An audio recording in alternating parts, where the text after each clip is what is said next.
100 ଥର ମନ୍ଦିର ଯାଉ, 1000 ଦୀପ ଜଳାଅ, 1,00,000 ଥର ହରିନାମ ଜପ, କୋଟିଏ ଲୋକଙ୍କୁ ଖାଇବାକୁ ଦିଅ, ସବୁକିଛି ମୂଲ୍ୟହୀନ ଯଦି ତୁମ ଦ୍ୱାରା କାହା ଆଖିରୁ ବୁନ୍ଦାଏ ଲୁହ ବାହାରେ। ବହୁତ କଷ୍ଟ ହେଉଛି ରେ। ସତରେ ବେଳେବେଳେ ଏମିତି ଲାଗୁଛି ଏ ଜୀବନ ଜିଇବା ଅପେକ୍ଷା ତ ମରିଯିବା ବହୁତ ଭଲ।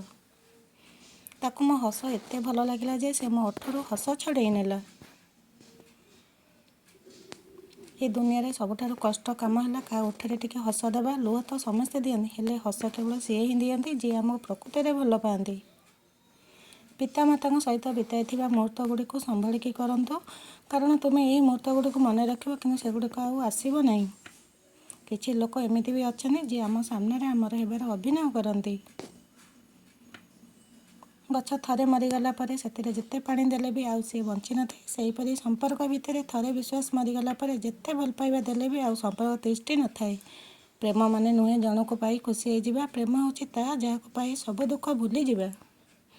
ଗୋଟିଏ ପୁଅ ସେଇ ଝିଅ ପାଖରେ ଛୋଟ ଛୁଆ ପାଲଟିଯାଏ ଯାହାକୁ ସେ ନିଜ ଜୀବନଠୁ ଅଧିକ ଭଲ ପାଏ।